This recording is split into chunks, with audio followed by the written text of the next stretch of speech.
English language first terminal model என்கின்ற புத்தகத்தில் பதிவு செய்யப்பட்டிருக்கக்கூடிய ஒரு இணையதளத்தை சார்ந்த செய்திதான் இலங்கையின் கல்வி சார்ந்த துறையில் ஒரு பெரிய பிரச்சனையை உருவாக்கி இருக்கிறது. அரசு விழுந்து இதற்கான விளக்கத்தை கொடுக்க வேண்டிய ஒரு கட்டாயம் இருக்கிறது. அதுபோல மீண்டும் அந்த புத்தகத்தை ஒட்டுமொத்தமாக புறந்தள்ளிவிட்டு மீண்டும் அதை அச்சடிப்பதற்கான களத்தை அரசு எடுக்குமா? எப்படி அந்த புத்தகத்தில் ஒரு குறிப்பிட்ட அந்த விடயங்களை மையப்படுத்திய இணையதளத்தின் செய்தி பதிவாகியிருந்தது. இதுதான் இப்பொழுது பெரும்பாலானவர்கள் எழுப்பியிருக்கக்கூடிய கேள்வி. இந்த காணொளியில் அது சார்ந்த ஒரு தேடலோடு தான் பயணிக்க இருக்கிறோம். எனவே எங்களுடைய வலையொலிக்கு புதிதாக வந்திருக்கக்கூடிய தோழர்கள் எங்களுடைய வலையொலியை பகிர்ந்தளியுங்கள். நாங்கள் வெளியிடக்கூடிய காணொளிகள் தொடர்ச்சியாக உங்களுக்கு வந்து கொண்டிருக்கும். எப்பொழுதுமே அரசியல் சார்ந்த பல விடயங்களை குறித்து பேசிக்கொண்டிருக்கக்கூடிய நான் முதலாக சற்று களத்தை மாற்றி ஒரு விடயத்தை எடுத்து வைக்கலாம் என்று நான் நினைக்கின்றேன். அதாவது 6ஆம் வகுப்பு பள்ளிக்கூடத்திற்கென்று இங்கிலீஷ் லாங்குவேஜை மையப்படுத்திய புத்தகம் அது. இந்த புத்தகம் அச்சடிக்கப்பட்டிருக்கிறது. இந்த புத்தகத்தில் ஒரு குறிப்பிட்ட பகுதியில் ஒரு இணையதளத்தை மையப்படுத்தி அந்த இணையதளத்தின் விலாசம் பொறிக்கப்பட்டிருக்கிறது. அந்த இணையதளம் எதனை மையப்படுத்தியது என்றால் தன் சார்ந்து இன்பம் காணக்கூடியவர்களை மையப்படுத்தி வரக்கூடிய ஒரு இணையதளம் அது. அந்த இணையதளத்தின் அந்த அடையாளம் எதற்காக இந்த 6வது வகுப்பு மாணவர்களுடைய புத்தகத்தில் பதிவானது? இது தவறுதலாக ஏற்பட்ட பதிவா அல்லது திட்டமிட்டு இந்த அரசுக்கு கெட்ட பெயர் உருவாக்க வேண்டும் என்கின்ற நிலைப்பாட்டில் சில விசமிகள் எடுத்து வைத்த செயல்பாடா என்கின்ற கேள்விகள் எழும்புகின்றன. அரசை பொறுத்தமட்டில் இது திட்டமிட்டு சில விசமிகள் எடுத்த செயல்பாடுகளாகத்தான் எங்களால் பார்க்க முடிகின்றது. இந்த நூலை உருவாக்குவதற்கு முன்பு, அதாவது புதிய கல்வி முறைமை கொண்டு வர வேண்டும் என்கின்ற அடிப்படையில் எங்கள் அரசு கொடுத்த வாக்குறுதியின் முன்னிலையில் அதற்கான களங்கள் உருவாக்கப்பட்டு பெரிய பெரிய அறிவு சார்ந்தவர்களை கொண்ட குழுக்கள் அமைக்கப்பட்டு அந்த குழுக்களின் நேரடி பார்வையில்தான் இந்த புத்தகங்கள் உருவாக்கப்பட்டிருக்கிறது. எனவே இந்த புத்தகங்களில் தவறான ஒரு பதிவு வருகிறது என்பது ஏற்புடையதா என்றால் இல்லை. ஆனால் எப்படி இந்த தவறான ஒரு பதிவு வந்தது என்கின்ற கேள்வி மனதிற்குள் எழாமல் இல்லை. எனவே அரசு சார்பில் அதற்கான விசாரணைகள் முடுக்கிவிடப்பட்டிருக்கிறது.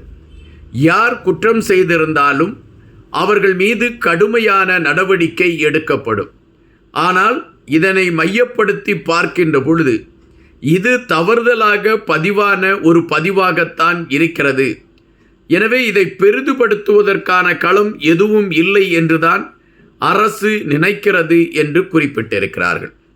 அப்படி என்றால் இது அரசுக்கு கெட்ட பெயர் உருவாக்க வேண்டும் என்கின்ற நிலைப்பாட்டில் இப்படி ஒரு இணையதளத்தை மையப்படுத்திய செய்தி பதிவானதா அல்லது தவறுதலாக பதிவானதா? இந்த கேள்விகள் இங்கு பிரதானமாக இருக்கின்றது. இந்த காணொளியை நாம் கடைசி வரை பார்க்கின்ற பொழுது இந்த 2 கேள்விகளுக்கான விடையில் எது உண்மை எது பொய் என்கின்ற களத்தை நாம் மிக தெளிவாக தெரிந்து கொள்ளலாம். அரசு அறிவித்திருப்பது நாங்கள் தெளிவாகத்தான் எங்களுடைய பயணத்தை எடுத்தோம் என்று. ஆனால் அந்த 6ஆம் வகுப்பு அந்த இங்கிலீஷ் பாடப்புத்தகத்தில் எதற்காக ஒரு தவறான இணையதளத்தை மையப்படுத்திய பதிவு வந்தது? மாணவர்கள் கையில் அந்த புத்தகம் சென்றிருக்கக்கூடிய நேரத்தில் மாணவர்கள் முதலாக அந்த இணையதளத்திற்குள் சென்று என்ன இருக்கிறது என்பதை பார்ப்பதற்கான ஒரு முயற்சியை தான் எடுப்பார்கள். ஒரு இளம் வயதில் அந்த மாணவர்கள் மத்தியில் ஒரு தவறான பாதையை காட்டுவதற்கான ஒரு களமாக இது அமைந்திருக்கிறது. இதை யார் செய்தார் என்பது கண்டுபிடிக்கப்பட வேண்டும். அவர்கள் தண்டிக்கப்பட வேண்டும். எந்தவிதமான மன்னிப்பும் அவர்களுக்கு கொடுக்கக்கூடாது என்கின்ற அடிப்படையில் பொதுமக்களிடம் கருத்துகள் எழும்ப தொடங்கி இருக்கின்றன. உண்மையிலே அந்த இணையதளத்தை மையப்படுத்திய செய்தி எப்படி அந்த பாடநூல் பகுதியில் பதிவானது என்கின்றதை பார்க்கின்ற பொழுது அரசு மீது காழ்ப்புணர்ச்சி பலருக்கு இருக்கின்றது. காரணம், அவர்கள் நினைக்காத வெற்றியை இந்த அரசு பெற்றுவிட்டது. அதுபோல எளிமை என்கின்ற கோலத்தில் பல அதிரடி மாற்றங்களை இந்த அரசு உருவாக்கி கொண்டு இருக்கின்றன. ஒரு வருடத்தை தாண்டிவிட்ட இந்த அரசின் மீது கடுமையான விமர்சனங்கள் இருக்கிறதா என்றால் பெரும்பாலானவர்கள் இல்லை என்ற செய்தியைத்தான் எடுத்து வைக்கிறார்கள். எனவேதான் அரசுக்கு கெட்ட பெயர் உருவாவதற்கு வழியில்லை என்பதை புரிந்து கொண்டு அரசுக்கு கெட்ட பெயர் உருவாக்க வேண்டும் என்கின்ற சூழலில்தான் இந்த பாடநூலில் ஒரு தவறான இணையதளத்தை மையப்படுத்திய செய்தி பதிவிடப்பட்டிருக்கிறது என்று அனுராவின் ஆதரவாளர்கள் விழுந்து விழுந்து தங்களுடைய பதில்களை சொல்லிக் கொண்டு இருக்கிறார்கள். இது அவர்கள் சார்பு நியாயம் என்று எடுத்துக்கொள்ளலாம். ஆனால் இந்த நூலை தயாரித்தவர்கள் அல்லது இந்த நூலை சரிபார்த்தவர்கள் இதை ஏன் பார்க்காமல் தவறவிட்டார்கள் என்கின்ற கேள்வி எழும்புகின்றன. அப்படி என்றால் அரசு அவர்கள் மீது நடவடிக்கை எடுப்பதற்கான களத்தை எடுக்குமா என்கின்ற கேள்விகள் எழும்பிக் கொண்டு இருக்கின்றன. ஆனால் அரசிலிருந்து அதை குறித்து எந்தவிதமான பதிலும் வரவில்லை. தொடர்ச்சியாக அரசை பொறுத்த மட்டில் அவர்கள் தாங்கள் பிடித்த முயலுக்கு 3 கால்கள் தான் உண்டென மிக தெளிவாக அவர்கள் எடுத்து வைத்து கொண்டு இருக்கின்றார்கள்.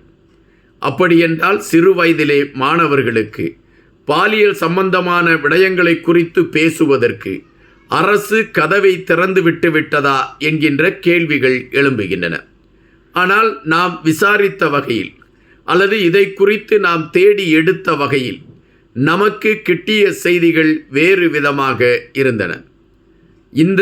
இந்த நூல் தொகுக்கப்பட்டதும் இந்த நூலை மையப்படுத்தி என்னென்ன தவறுகள் இருக்கிறது என்பதை முன்னிலைப்படுத்தி பார்த்ததும் மிக மிக பிரபலமான ஆசிரியர்கள்தான். எனவே அவர்கள் தவறு செய்திருப்பார்கள் என்கின்ற விடயத்தை எச்சூழலிலும் நம்மால் ஏற்றுக்கொள்ள முடியாது. ஒரு நூல் ஒரு முறை அவர்கள் அதற்கான பிழை பார்க்க மாட்டார்கள். பல முறை அந்த நூலை மையப்படுத்திய பிழையை பார்த்துவிட்டுதான் அவர்கள் அந்த நூலை அச்சடிப்பதற்கே அனுப்புவார்கள். ஆனால் தற்பொழுது நூல் அச்சடித்து வெளிவந்து விட்டது. அதில் தவறான அந்த இணையதளமும் இருக்கிறது. இந்த சூழலில் அந்த இணையதளத்தை மையப்படுத்திய செய்தியை அந்த நூலில் இருந்து எடுக்க முடியுமா? அல்லது அந்த நூலை திரும்பி அச்சடிப்பதற்கான ஒரு களம் எடுக்க அரசு விரும்புமா என்கின்ற கேள்வியை வைக்கின்ற பொழுது அரசு என்ன குறிப்பிடுகிறது என்றால், அந்த புத்தகத்தை நாங்கள் இதுவரை யாருடைய கையிலும் கொடுக்கவில்லை. எனவே அதை திருப்பி அச்சடிக்க வேண்டிய தேவையில்லை. அந்த குறிப்பிட்ட ஒரு பகுதியை மட்டும் எடுப்பதற்கான களத்தை நாங்கள் கையில் எடுத்திருக்கிறோம் என்று அறிவித்திருக்கிறார்கள். இலங்கை ஆட்சியாளர்களுக்கு இது பெரும் சிக்கலாக மாறியிருக்கிறது. இந்த 6ஆம் வகுப்பு பாட புத்தகத்தில் அந்த விடயம் சார்ந்த பதிவுகள் இருக்கிறது என்பதை மையப்படுத்திய செய்தி. தற்பொழுது உள்ள சூழலில் அரசு மீது எழும்பியிருக்கக்கூடிய விமர்சனத்திற்கு அரசு என்ன சொல்லப் போகிறது? காத்திருப்போம். இன்னும் பல செய்திகளோடு உங்களை சந்திக்கின்றேன். நன்றியுடன் என்பார்.